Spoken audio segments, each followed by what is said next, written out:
Okay, welcome everyone to this evening's webinar. My name is Oisin McManus.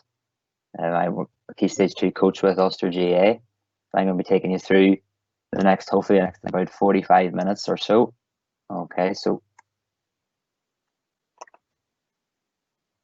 the aims of this webinar really is just to talk and discuss really what hurling is in Ulster at the minute and how my views, along with some of the views of Ulster GAA, can go forward towards developing hurling in the county or in the province and through our county teams. So what we're going to look at tonight is three topics: our underage coaching.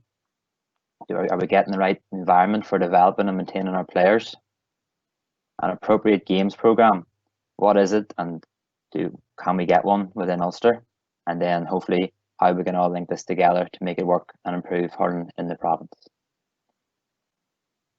So we'll start off just a disclaimer to say that a lot of this in this webinar will be my views and not necessarily the views of Ulster GAA, but a lot of the views are shared as well. So just wanted to make sure we get that across from the start.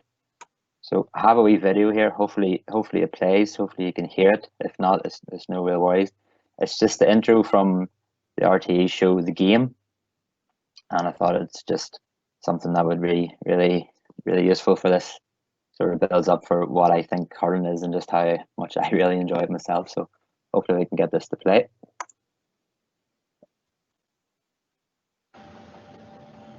Hurling was a game for the gods, and gods played.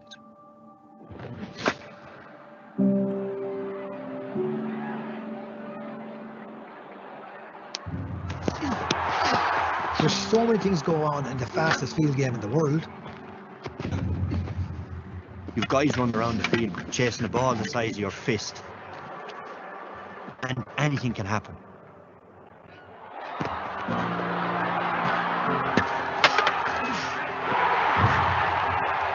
The game can just change by one puck of a ball being hit 100 yards. It's a physical game. You're hit hard, you hit hard. When you go out onto the hurling pitch, you just feel like a warrior. Above all else, it's a game of skill.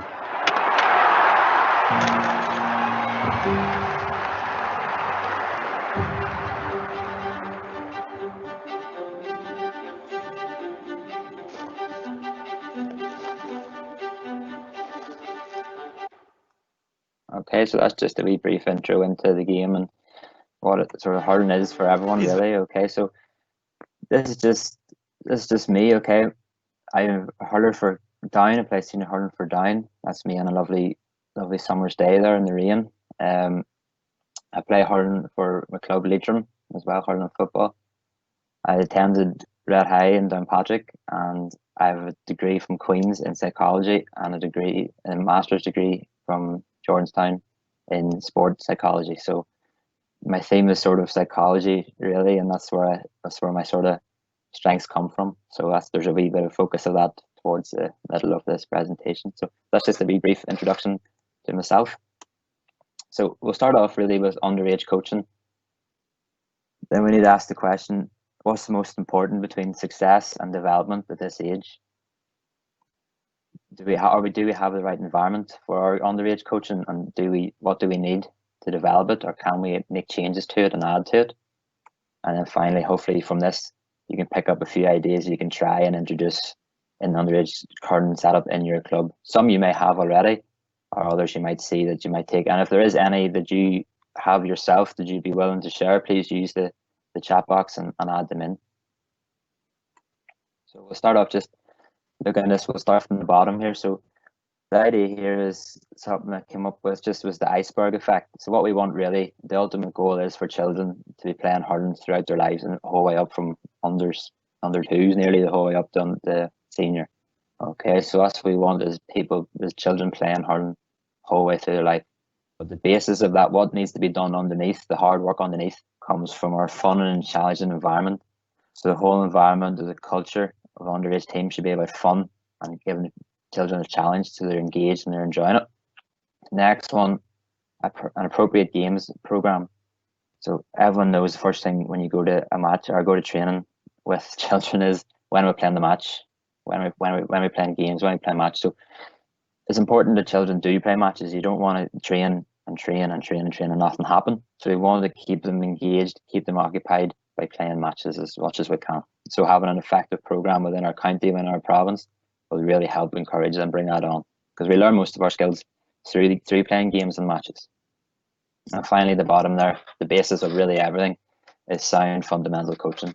So having a standard of our coaching that is strong enough that it can bring through and lead through, and so the players have enough skill by the time they come to senior levels that they're able to improve and develop from there. Just using a wee case study here, so let's ask the question of success or development.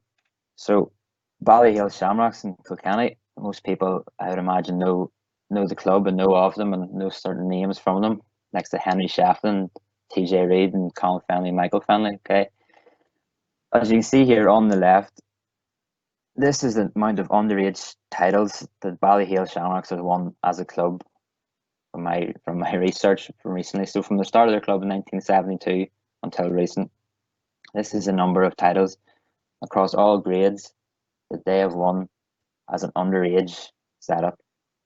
Okay, so you can see there it's fair enough to have 3, and they've won the All Ireland Féile.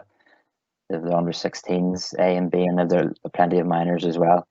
But the thing that really gets to me and I sort of really understands is when you see the senior level, which is underneath the blue section here. I wonder, do they value success at underage, or do they worry more about development? Okay, so if you know already, if you don't know, this might shock you. Okay, so they have 17 Kilkenny senior championships. That's not including intermediate or junior. They have 10 Leinster senior championships and 8 All Irelands senior level. So if that doesn't say it off as it is, that's a club that is focused on development, getting their players through underage, getting the appropriate skills put in place, so that when it comes to senior level, that they're able to dominate as they have been doing for the past few years. So that's just an example. A lot of other teams can be used as examples as well. There's different teams across the place, and it doesn't have to be a county in Kilkenny. We don't have to all be like Kilkenny's or anything. You look at likes of example for Cuala, they have no real history or no real old way back from a million years playing sports. You know, they're coming up nearly out of nowhere all of a sudden, but they have been pushing and bringing teams through and developing. And Cuala is one of the top hurling teams in the country with their 2 All Irelands recently. So go along the same lines here of our success and our development. There's a few reports recently from the GAA about player dropout rates. So when I found these, I was actually taken aback by just the numbers. Really, 25% of players finished playing by the age of 12. So this was a report done across several years with all different people who associate themselves with the GAA. 29% finished by the age of 14. Almost a third finished playing by 16 or 18.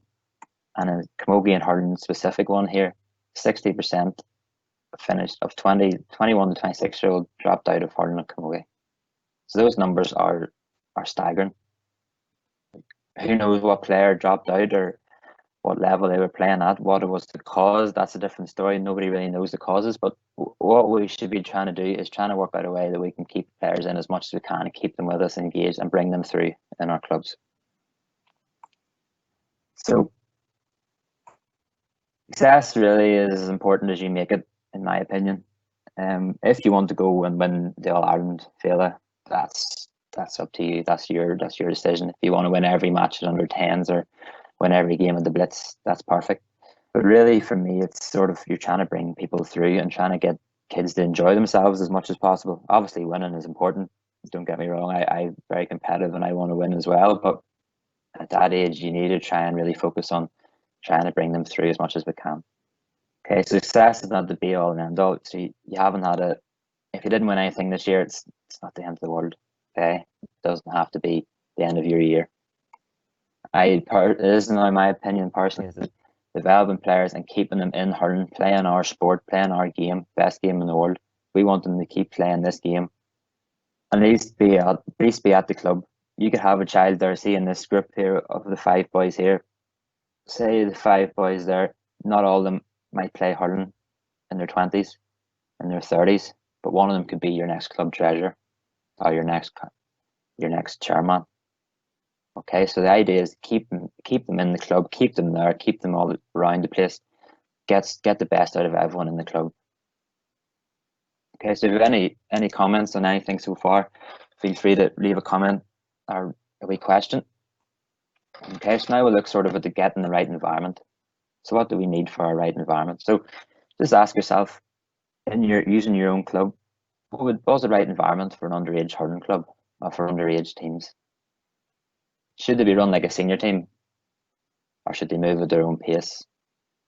Do you have them doing serious drills, tackling, defending, wee small boxes, or different things, I guess, or can you just let them develop at their own pace?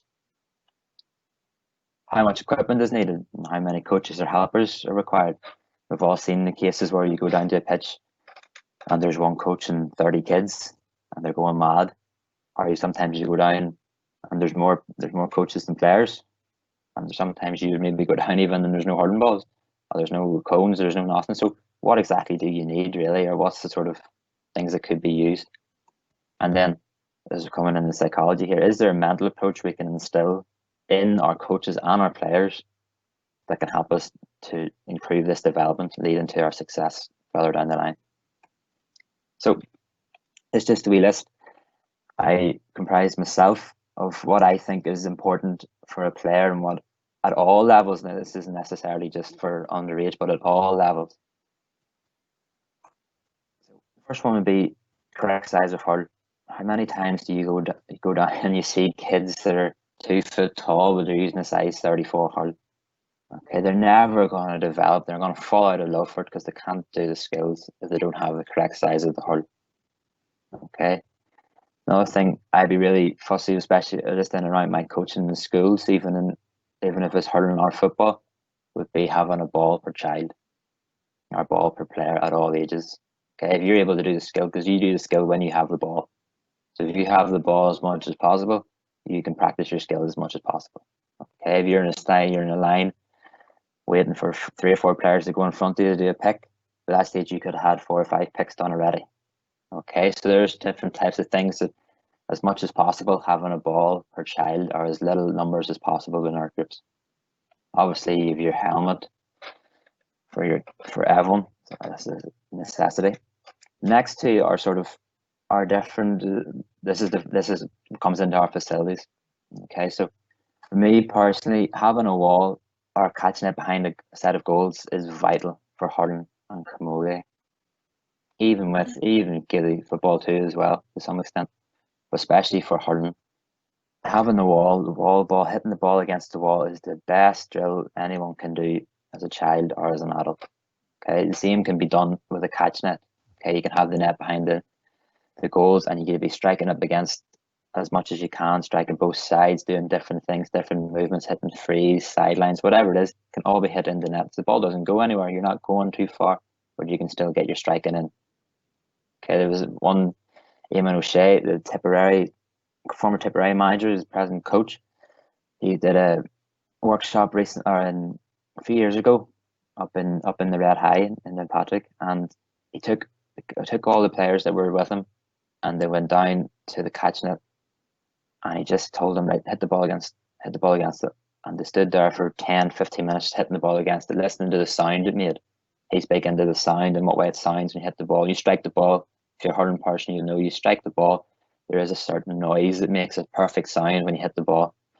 So he just wanted them to stand there and hit the ball against the net as much as possible. Just both sides getting this sound. If the sound sounded right, that was him perfect. That was him happy. He could go again.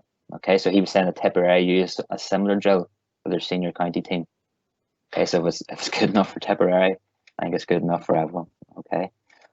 Same thing then with our goalposts and our pitch.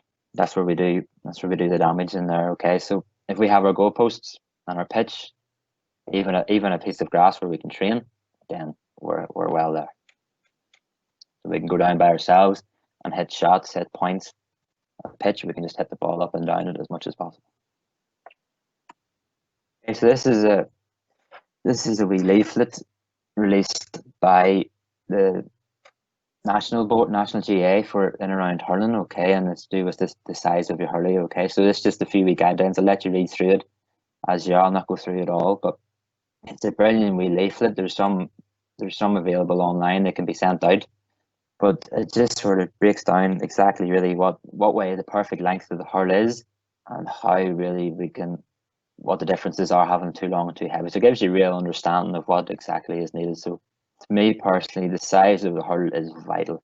Okay, when you see different people in different schools or in different clubs, when you're going around traveling in different counties as well, a lot of people, I know there is issues with finances and stuff, because it can be expensive to go and buy hurls, but having a hurl the right size is vital. And we'll get on later on to a few wee different things that we could do to try and promote within our own clubs of different hurls, and maybe like a sharing of the hurl system.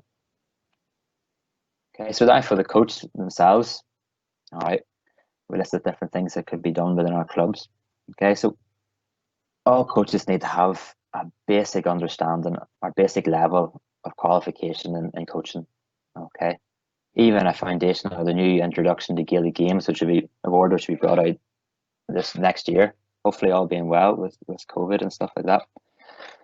But these are just basics that should be brought around every coach. A basic level of coaching, how to deal with children, how to deal with the different skills and how to break them down is vital, especially for the younger ages.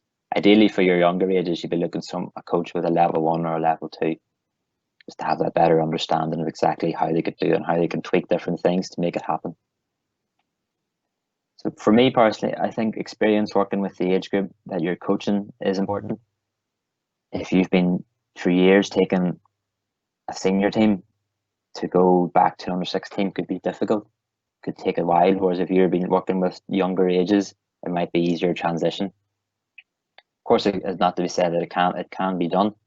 You can go from one extreme to the other, but I think it's just a better way of breaking it down for yourself easier and bringing it through that way. And then an understanding of how to coach the skills of the game. So hurling is played a simple way, but it's a lot of complicated skills, and especially for a beginning child at a young age, trying to master the skills. And so we need to understand, as coaches, ways that we can help improve how we deliver our basic teaching of the skills. Okay, if we're able to break it down in a certain simplistic way that children can understand, then that'll help them grasp the skills. And once they grasp it, then we can challenge them and push them forward to develop it, and that'll bring the whole standard of the thing up with it.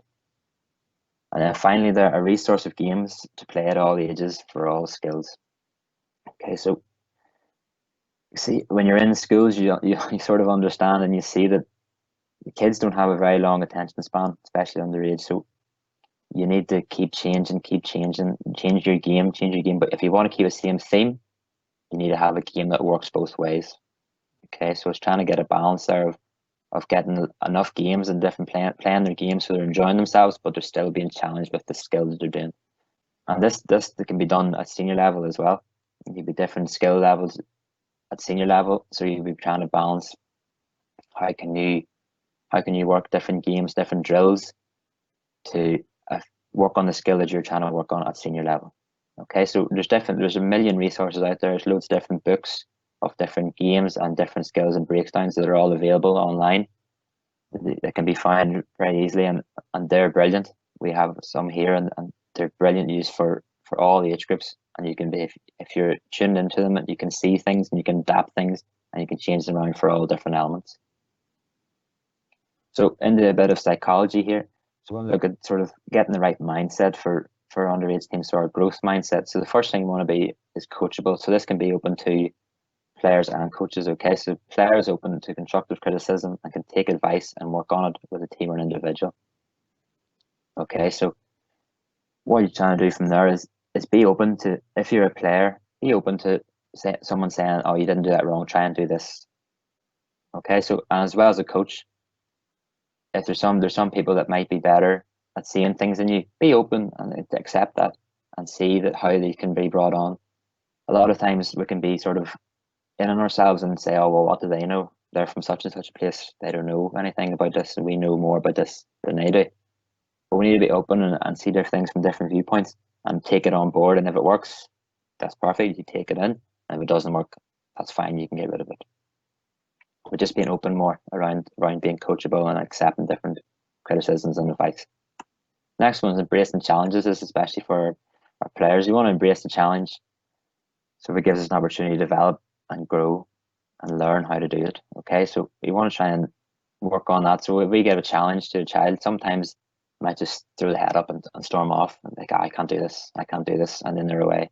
But we need to try and encourage them to embrace it and try and understand that this is how you get better.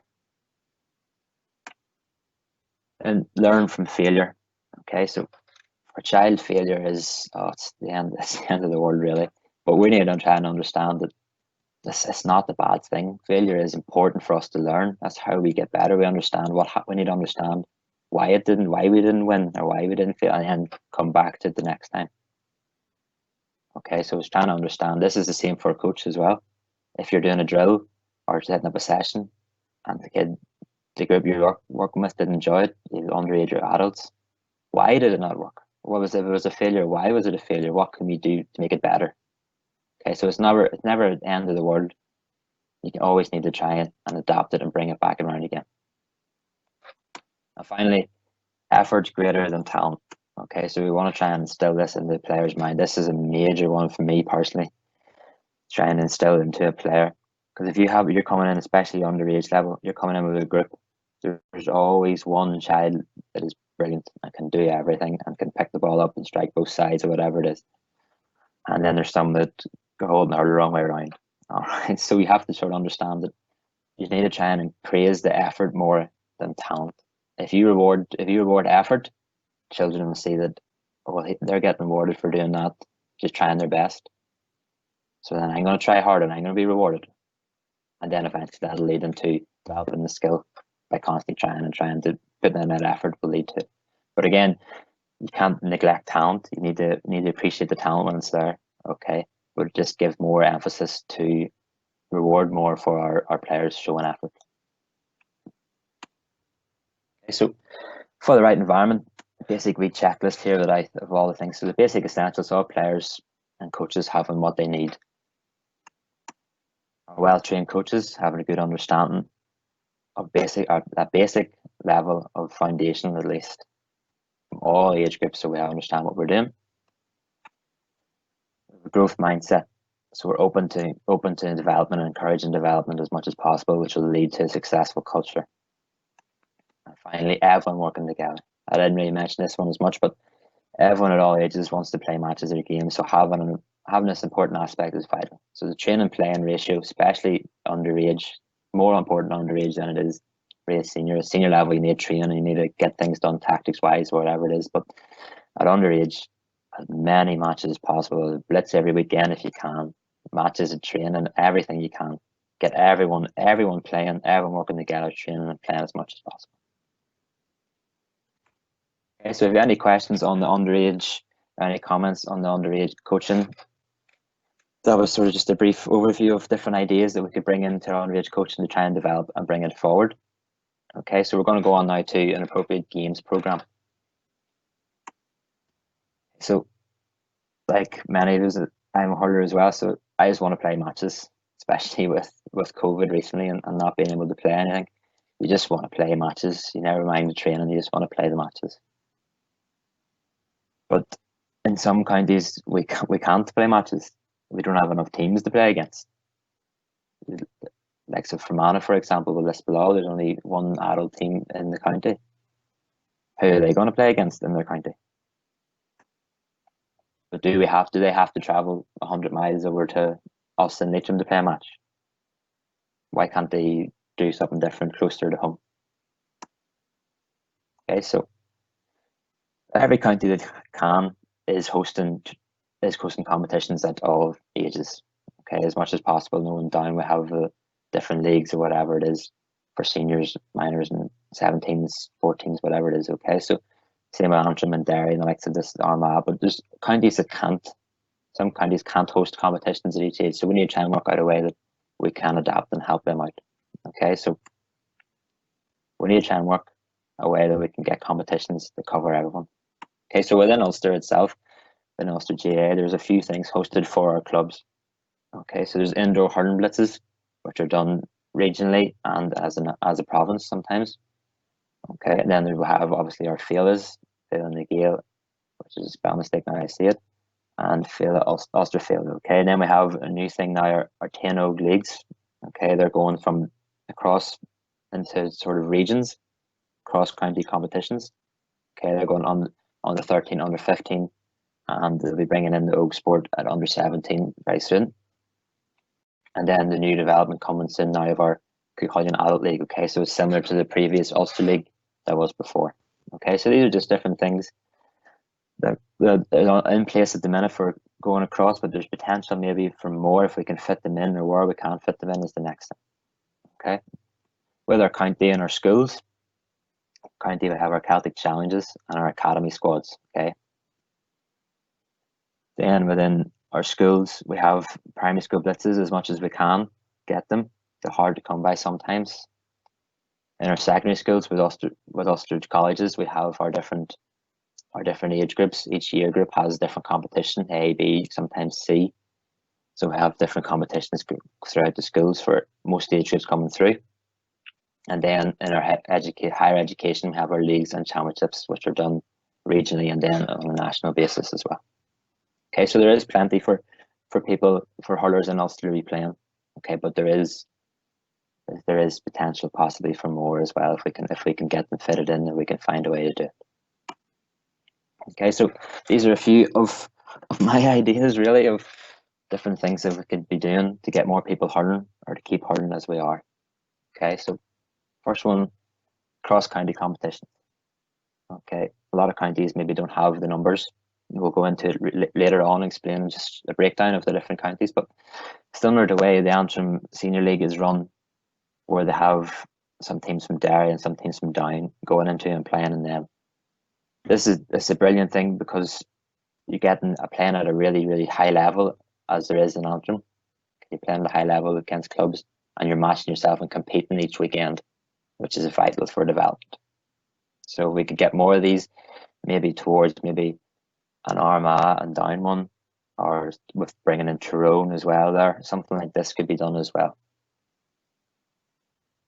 The old topic of our Ulster inter-county competitions, whether minor, under 21 and senior.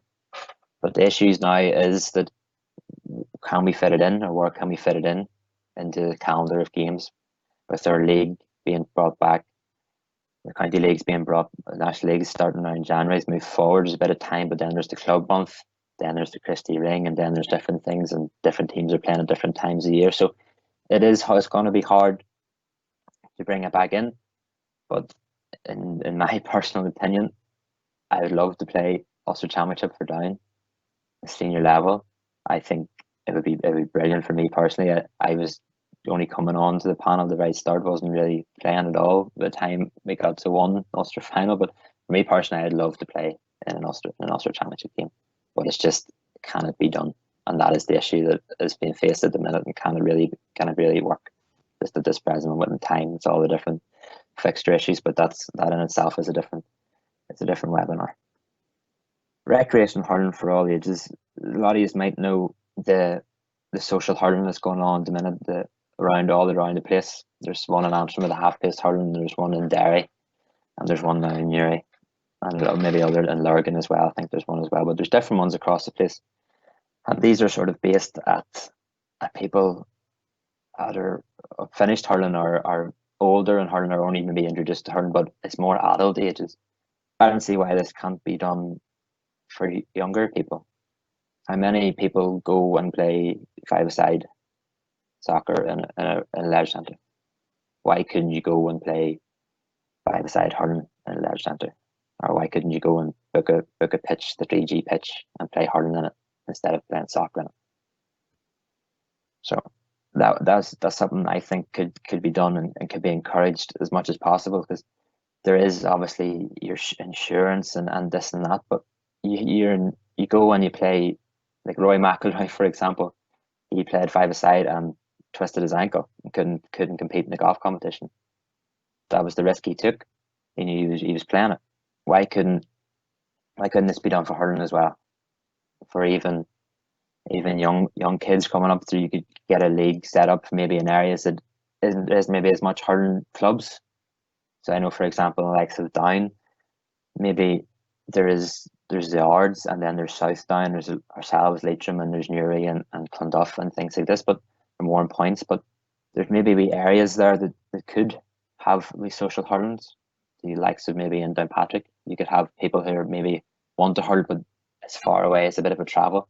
Why couldn't they meet up in the likes of the leisure centre and play hurling in there for an hour every week?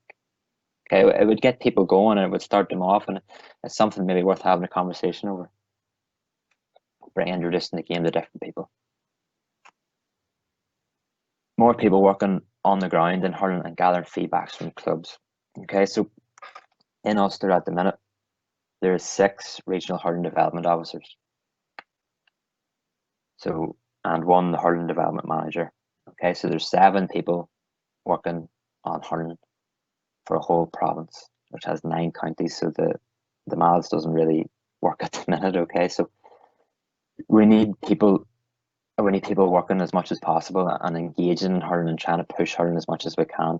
But we need to know exactly what needs pushed and where needs the help, if you understand. So at the minute, there is a survey out with clubs and county boards from the national level from Martin Fogarty, and it's based on trying to understand around Ulster and sort of the likes of Louth and Sligo and Leitrim and Longford and these types of places, what exactly clubs have hurling wise. So what they have in terms of how many matches, what's the minimum number of matches you get in a year for each age group, and what's the maximum you could possibly get.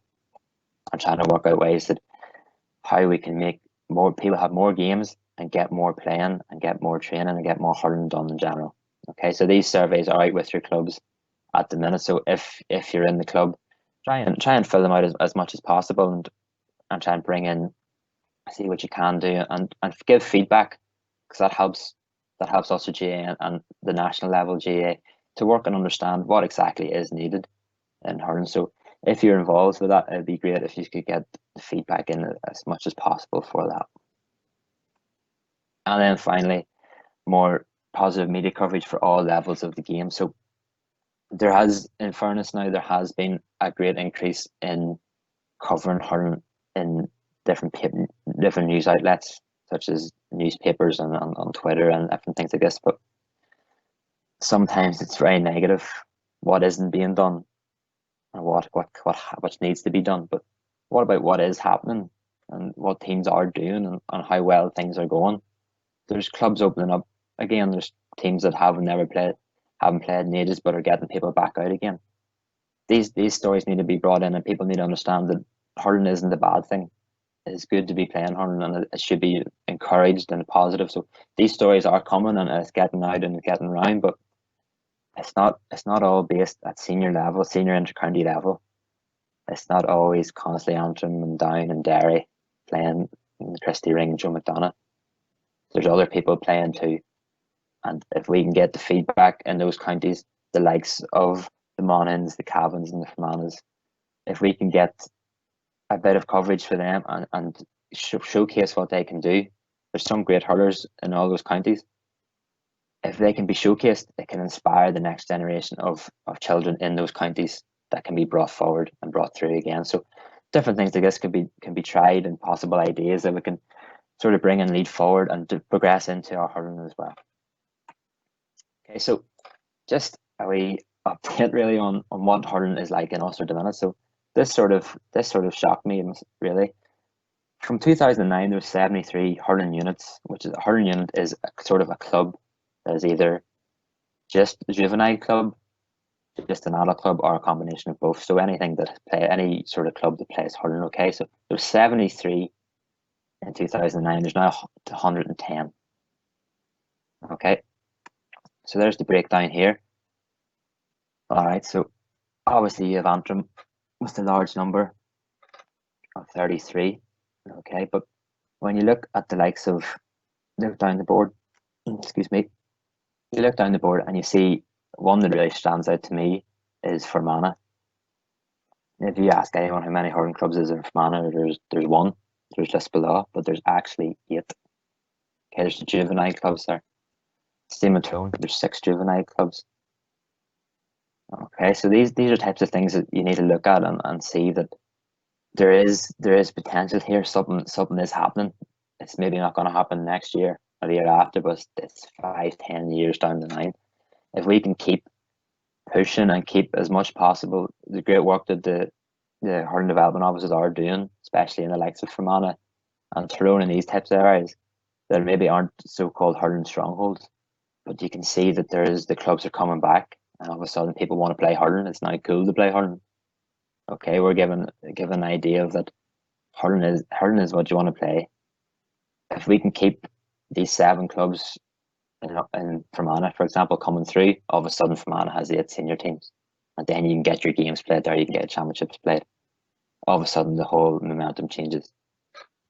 Okay, so these are the types of things that when you see them like this, it breaks it down a bit more clearly for you, and you understand that there is work being done, especially the underage clubs. If we can bring them through the whole way through and make them into adult clubs, make them into adult hurling units, then we're doing a good job.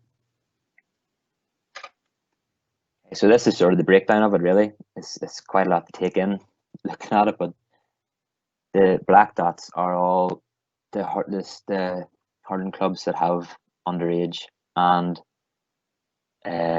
senior, and then the red dots are the ones that have just juveniles. Okay, so you can see that, as we mentioned previously about our games program, there is wee clusters in and around the likes of Southdown and Armagh and Monaghan there that teams could be playing each other. The likes of the Derrys there, they could all be playing with maybe ones in Tyrone, maybe some in Donegal as well. So you could make the likes of the TNO is going to be bringing in different things. I guess the Hurling games are going to be linking these together and giving more matches. Okay, so that's just sort of a geographical breakdown of everything. To sort of understand that if you can't go too far without a hurling club, as much as you might think you can, but you can't go too far without one around the place. So just in regard to our senior county teams, then when you look at this, you don't see Division 1, you don't see Liam McCarthy. Okay, that's just there's nothing you can do there. Antrim are pushing that, and in my opinion, I think they'll probably get there next year. If they can get played this year, then they'll be in Division 1 this year. They'll win against Kerry, but you have everyone sort of in around the same area there, so nearly everyone's really in together. Okay, these can be pushed through as much as possible.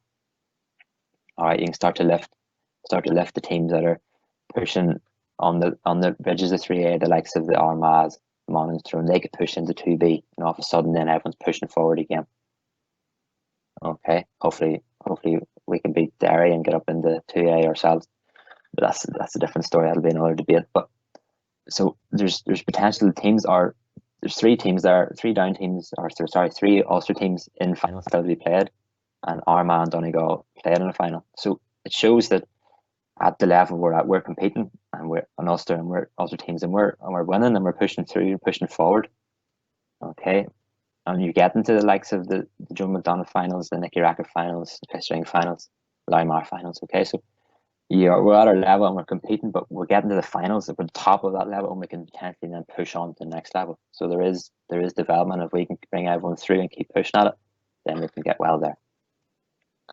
So what is being used to do this is going to be this thing called the F10, so the FTEM model. All right, this is a program for the future. So the F is for the club players. Okay, so it starts with nursery and development through the Go games and the adult competitions. So if you're a club player at that level, that's where you'll be aiming for. That's basically your foundation. The T is for underage talent. So you're seeing players that are in around the F2, F3 stages, and you're bringing them forward into development squads or academy squads and honing their skills a bit more and giving them a bit of extra training to try and push out as much potential of them as possible. Then feeds them into their university teams going through into their T3 sort of stage, into their county minor stage. And then, all being well, we can go through all these different levels of our T stages, T1, 2 and 3, pushing and achieving our potentials and bring them into our senior and county teams at a high level of competition and high level of readiness to play at an elite level. So this is the model being used across Ulster GAA on national level. It's been slowly introduced as much as possible recently. So this is the sort of structure everything's going to be taken from now on in. Okay, so what Ulster hurling can be. So what you're going to see now is teams that have won things in Ulster. Okay, so you have your Lochiel, you have your Rosses, and your Craigens. Okay, there's senior, intermediate, junior club All Irelands.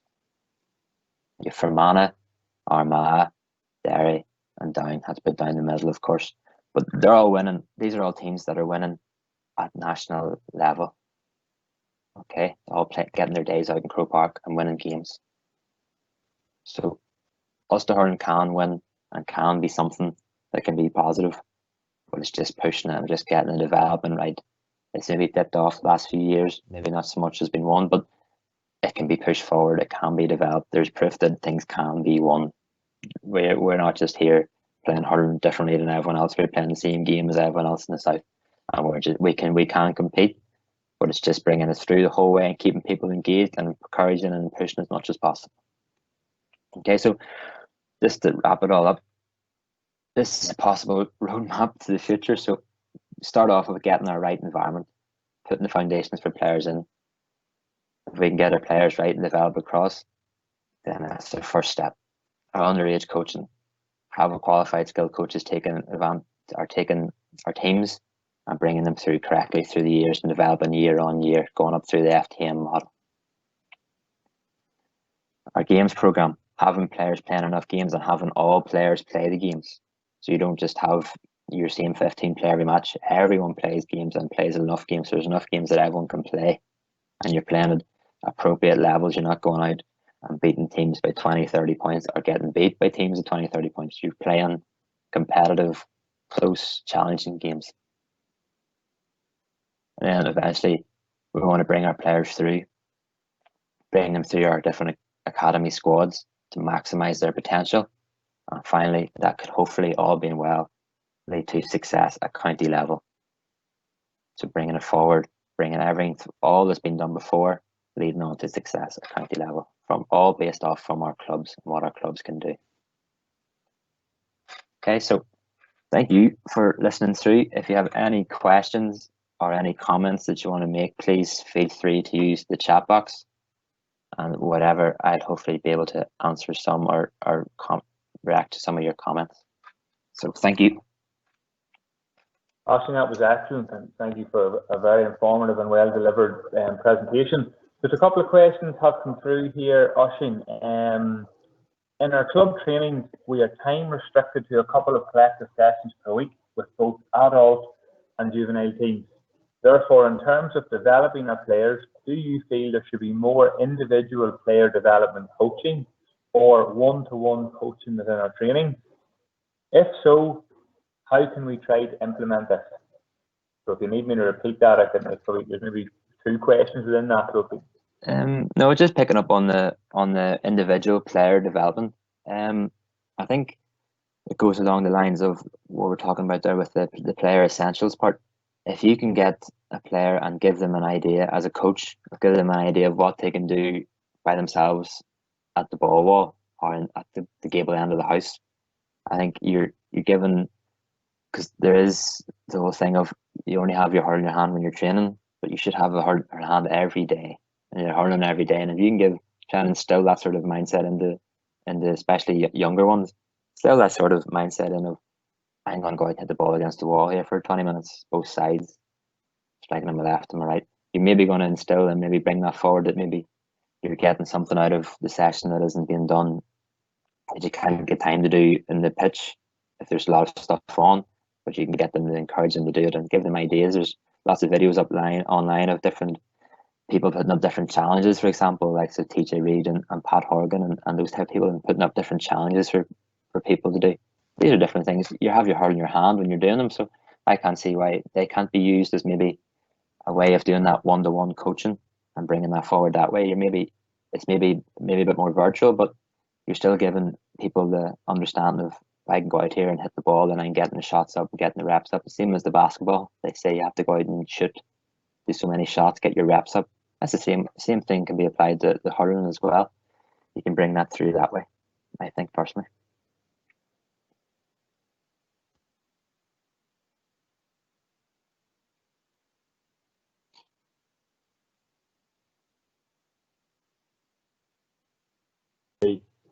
Sorry, how about the young lads who aren't coming from a traditionally strong hurling background? Have you any tips as to how they could increase their player development? I think it could be done with the likes of maybe an encouragement sort of thing of likes of that recreational hurling, and meeting up with people that are into hurling and want to play hurling, and trying to bring them through that way into the club. It's going to be hard if they're not from a hurling background, but a lot of people sort of we're trying to integrate as much as possible and try and bring people in as much as we can. So maybe just taster sessions, like a taster session in the club, or even within our schools, maybe trying to establish a link within our schools, linking our schools and our clubs together. If there's people in a school, trying to introduce them and bring them forward and bring them through that way, and sort of getting them in around people that are hurling people, and maybe we'll help them out as much as possible. Give them maybe a hurl or give them a ball, and if they have it, then they can practice and they can play if they're into it as much as possible. Okay, thank you, Oisin. With two more questions, Oisin. First one, have you any tips for coaches to help them promote a growth mindset in players? So I think we're promoting growth mindset. We're trying to use our encouragement as much as possible. We're trying to talk players through and show them that these things are needed for a reason. So setting challenges for them and nearly drawing them into a failure, but showing them how to do it the next time, and giving them an idea of how. So this is what I failed, but I need to try and change this. So it's sort of trying to create a sort of environment where people aren't scalded for losing, or there's no cheering and roaring, or if I win, oh, I won, you didn't win. Trying to cut that out as much as possible. Trying to get it such an environment that things can be brought round, and it's not a lovey-dovey type of environment where you're just sort of everyone wins and type of things, but you're trying to get a sort of an environment where it nurtures their talent and brings them forward through in that way. So you want to give it a sort of in a challenging way. You don't want to just tell them how to do things. You want to challenge them and see how they adapt, and if they adapt and they're able to come back and try again, then they're opening their mind to the growth mindset. So it's just about trying to encourage them to be open to try things. Okay, very good, thank you. This question was to you from being from a dual club. How can the football and hurling fraternity foster better mutually beneficial relationships?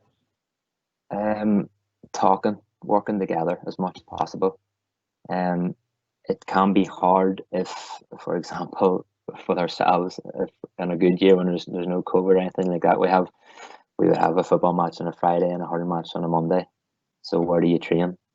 Football wants to train on a Wednesday. We want to train on a Wednesday. How do you train? How do you make it work? Can't train on Thursday because there's a match. So it's all about talking and working together and understanding that if there's a match coming up that such and such a player maybe can't train here, can't train there, or maybe trying to work. It's all about managing. I think managing players and working together. The likes of Slaughtneil I've seemed to master it at the minute, and more recently they're looking down in Tipperary, Loughmore, Castellani with Noel McGrath there in the semi-final of both in Tipperary. It can be done. It's just working together. You need both management teams need to work together and understand, right, who are the dual players here, who can work here together. If it's the club and they think hurling's taken away from this or football's taken away from this, sit down and work together and plan out a way that things can be done and can be opened up, because these are sports. These are Irish sports in GAA, so we want to play as much as possible and play as much as we can. So trying to make a way of making it work. It is tough. I know myself playing both, and it's hard sometimes. I have to take time off the football because I be more hurling and try and concentrate on it. But then you're sort of thinking, I should go back to the football or this and that. But it's trying to manage it as much as you can and have an open conversation with both sides and try and work it out and hammer it out together and make it work that way.